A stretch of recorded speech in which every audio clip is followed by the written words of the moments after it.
алаңына асырылған пас, допмен.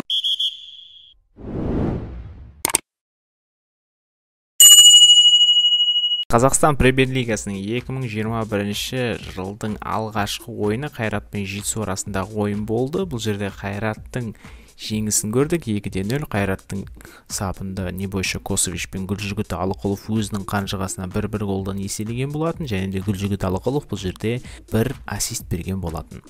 Бірінші гол Бауыржан Тұрысбектің қателесуінен Қайратқа допты сыйлап берді. Сөйтіп Гүлжігіт Алықұлов 3 ойыншыны алдап өтіп, Небойша Косовичке допты берді. Небойша Косович бәріміз білетіндей алыстан доп соғудың шебері екені белгілі.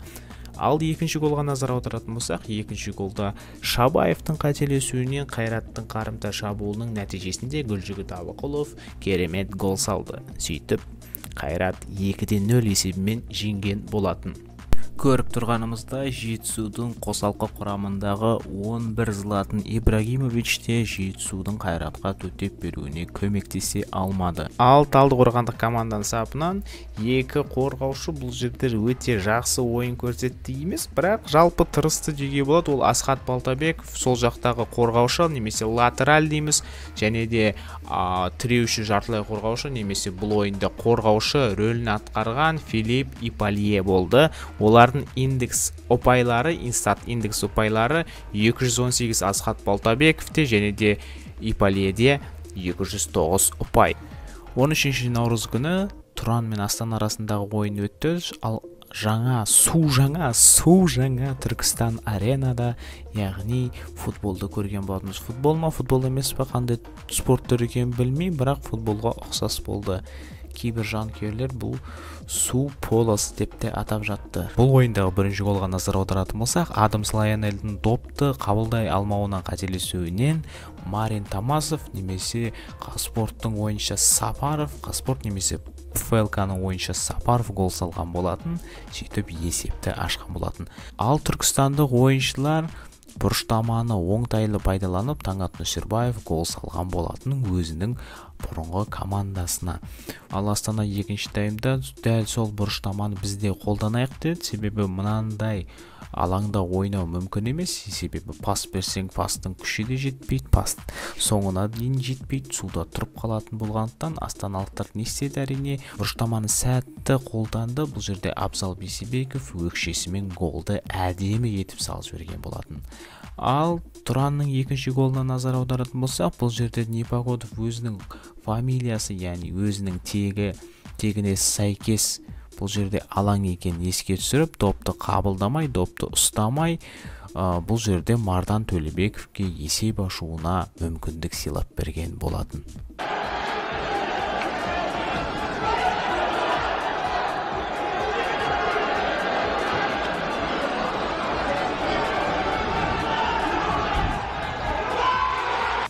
Жалпы бұл ойында статистикаға назар аударатын болсақ, Тұранда жарқын көзге түскен ол Мардан Төлебек, оның инстат индекс ұпайы 245, және де олардың қақпақшысы Андрей Пасиченко 231 ұпай. Ал Астананың сапында су жаңа, қайтадан айтатындай су жаңа капитан Абзал Бейсебеков 263 ұпаймен алға көтерілді. Сонымен қатар Марин Тамасов та 261 индекс ұпайымен артынан еріп келеді. Бұл ойын туралы жалпы айтатын болсақ, көп жанкүйерлер төрешіні сынға алып жатты. Неге ол ойынды жалғастыруға рұқсат берді, мынандай алаңның деңгейін көре отыра деген сын пікірлер білдіріп жатты. Бірақ бір жағынан дұрыс та шығар, бір жағынан бұрыс та шығар. Егер де төреші мынандай шешім қабылдамағанда, біз 40 миллион долларға салынған стадионның дренажная системасы жоқ екенін білмеуші едік. Яғни су сіңіру жүйесі жоқ екенін көрмеуші едік. Ай, қазағым-ай.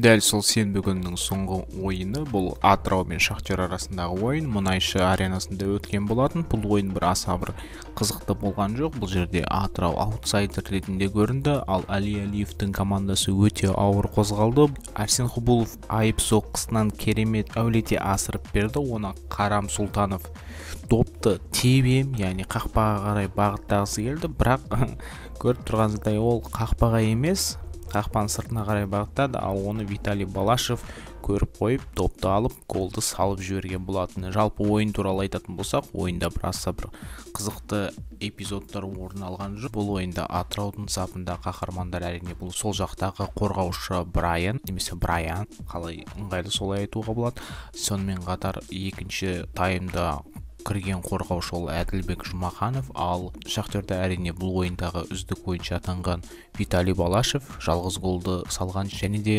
Шахтердің қақпашысы Тимурбек Закиров. Жалпы Тимурбек Закиров Олимпиад суперкубогында өте жақсы ойын көрсеткен еді Игорь Шацкийдің жарақат алуынан.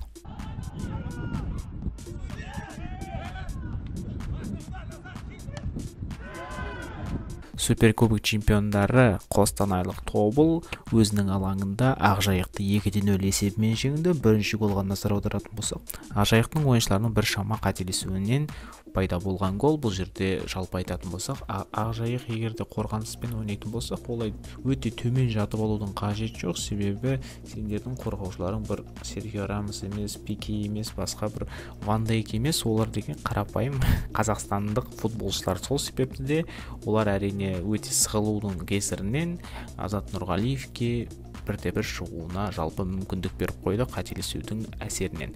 Екінші голға назар аударатын болсақ, бұл әрине Асхат Тағыбергеннің өте керемет добы. Бұл жерде Асхат Тағыберген бір Кисуке Хонда сияқты немесе бұрынғы Криштиану Роналдо сияқты өте мықты соққымен алыс тоғыздықты көздеген болатын. Сөйтіп дөп түсті. Жалпы гол өте әдемі, көп сөйлемеймін, тек қараңыздар.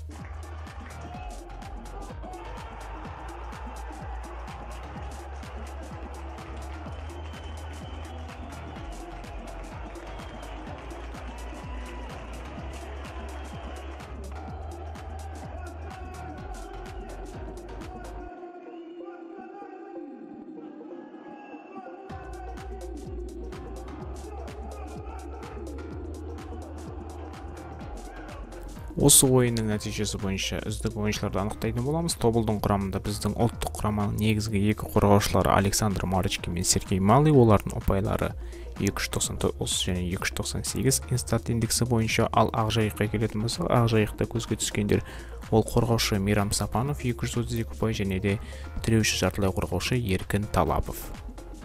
Қазақстанның ең үздік жанкүйерлері бар Ақтөбе Қазақстан премьер-лигасына оралды. Алғашқы ойын батыстық дерби, Каспий мен Ақтөбе арасындағы ойын. Ол 14 наурыз күні жексенбі күні өткен болатын. Мына эпизодта ақтөбелік ойыншылар қысым жасады, алайда бұл қысымнан, яғни прессингтан ақтөбеліктер жеңімпаз болып шығады деп ойлаған Думбия бұл жерде артынан кетіп бара жатқан Каспий ойыншысын байқамады. Думбияның қателескенін көріп, Ақтөбенің қорғаушысы алдыға сытылып шығып еді, алайда ол үлгермеді доп.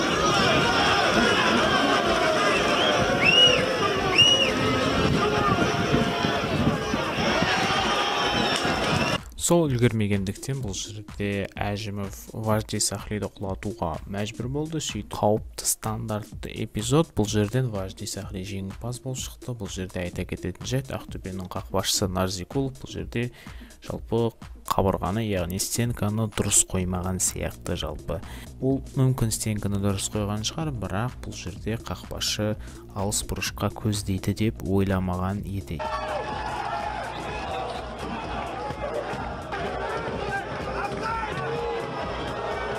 Ақтөбеліктер гол салған кезде жалпы пенальтиді алып келген. Бұл жерде Каспийдің қорғаушысы Стефан Букарач 8-ші нөмірлі. Бұл жерде Максим Федин пенальтиді жақсы сәтті орындады.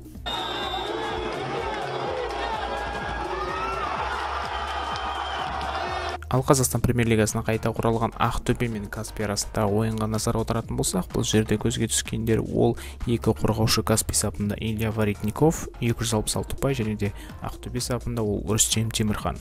Ал және де Каспийдің құрамында қақпашы Марко Милошевич осы аптаның үздік қақпашылар қатарында. Ақтөбенің шабуылдаушы жартылай қорғаушысы Дидар Жалмұқан жақсы ойын көрсеткен болады. Жалпы Ақтөбе жанкүйерлері, сіздер жоқта Қайрат чемпион болған болатын. Ал біздің білуімше Қайрат ол Ақтөбе жанкүйерлерінің ең сүйікті командасы. Қазақстан Премьер Лигасының алғашқы турындағы ең соңғы ойын Қайсар мен Тараз 2-3 есебімен аяқталды. Айта кететін жайт, Қайсар 2-0 есебімен жеңіп жатқан еді, алайда 3 гол жіберіп қойып, камбэкқа жол берген еді. Бірінші голға назар аударатын болсақ, Қайсардың шабуылшысы Каролис Лаук Жемис 92-ші нөмірлі ол қорғаушыны төменге қарай тартты, сөйтіп артындағы аймақты ашып берді. Сол аймаққа Стефан Денкович еніп кеткен болатын. Сөйтіп сол жерден рикошетпен байқаусыздан Елдос Ахметов өзіне гол салған болатын. Ал Қайсардың екінші голына келетін болсақ, Мақсат Байжанов пен сол баяғы Стефан Денковичтің арасында керемет пастасу болды. Соның нәтижесінде Мақсат Байжанов 1-1 шығып голды салған болатын. Ал енді Тараздың камбэгіне назар аударатын болсақ, бұл жерде 92-ші нөмірлі Лаук Жемис доптың келе жатқанын ұйықтап қалды. Допты шығарып жіберу керек еді, бірден ұмтылып, соны дер кезінде пайдаланған Абзал Таубай допты түсірместен бірден теуіп гол салған болады. Ал екінші голға назар аударатын болсақ, бұл жерде Абылайхан Жұмабековтің гол салуына емес, бұл жерде қарымта шабуыл кезінде Ненад Адамовичтің керемет қисығынан берген пасқа мән аударыңыздар. Ал Тараздың үшінші голының кіруіне себепші ол Қайсардың қақпашысы Марсель Исламқұловтың допты қабылдай алмауынан, мүмкін ол Қайсардың алаңынан дұрыс бір секірмей ыңғайсыз секірген шығар доп. Соның кесірінен Марсель Исламқұлов допты ұстай алмаған шығар.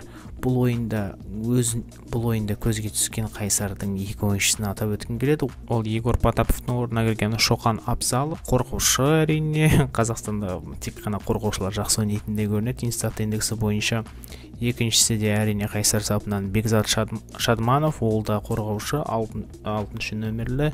Ал менің ойымша бұл жерде үздік ойнағандар Стефан Денкович пен Мақсат Байжанов керемет ойын көрсеткен болатын, бірақ Инстат индексі бізбен келіспейді. Келесі Тараздың сапынан назар аударатын болсақ, Тараздың сапында ол керемет ойнаған ол Марат Шахметов, орталық жартылай қорғаушы, өте керемет пастарымен жалпы темпті ұстап отырған жартылай қорғаушы болды. Мен үшін бұл жылдың ашуы болатын сияқты. Екінші орында ол әрине керемет пасты шығарып берген Ненад Адамович.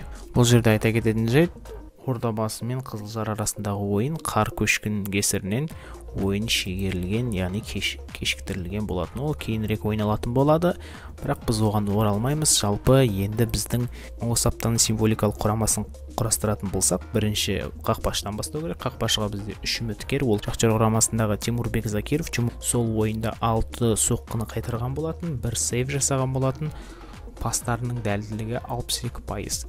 Сонымен қатар Каспийдің қақпашысы Марко Милошевич бұл ойында 6 соққыны қайтарған болатын, соның ішінде 1 сейв, ал пас дәлдігіне келетін болсақ 90%. Ал сонымен қатар соңғы үміткер ол Стас Покатилов 1 соққыны қайтарған, соның біреуі сейв. Сонымен қатар оның пас дәлдігі 73%. Осы жерде сіздерге сұрақ, сіздер қайсы қақпашыны таңдар едіңіздер? Ал қорғаушыларға келетін болсақ, орталық қорғаушылар жұбы әрине Тобылдың орталық қорғаушылары, ол Сергей Малый мен Александр Марчкин 298-299 индекс ұпайы бойынша. Ал оң қапталда ойнайтын қорғаушы ол бізде Абзал Бейсебеков, Астананың құрамынан өкшемен салған голы есіңізде болар. Сол қапталда қорғаушысы Камо Аганесян Гүлжігіт Алықұловпен күшті таңдайым жасап, Қайраттың жеңіске алып келуіне септігін тигізген болатын. Ал орталық қорғаушыларға келетін болсақ, орталық қорғаушылар құрамында Марат Шахметов әрине Таразда көзге түскен, сонымен қатар өзінің мықты соққысымен Асхат Тағыберген Тобылдан, сонымен қатар оларға көмектесетін, шаршамайтын, әрдайым өзін ұсынатын ол Жереми Манзора, ол да Тобылдан. Бұл турдың үздік ойыншысы бұл әрине Гүлжігіт Алықұлов, Қайрат сапынан 324 ұпай, Инстат индекс ұпайы бойынша. Қазспорттың ойнаушы Марин Сапаров, немесе өз фамилиясы Марин Тамасов, Астана сапынан 261 ұпай, ол оң жақтан ойнайтын болады. Ал шабуылда Тобылдың шабуылшысы деуге де болады Азат Нұрғалиев. Назарларыңызға рахмет. Ұнаған болса лайк басып кетіңіздер. Осындай форматтағы видеолар ұнай ма сізге?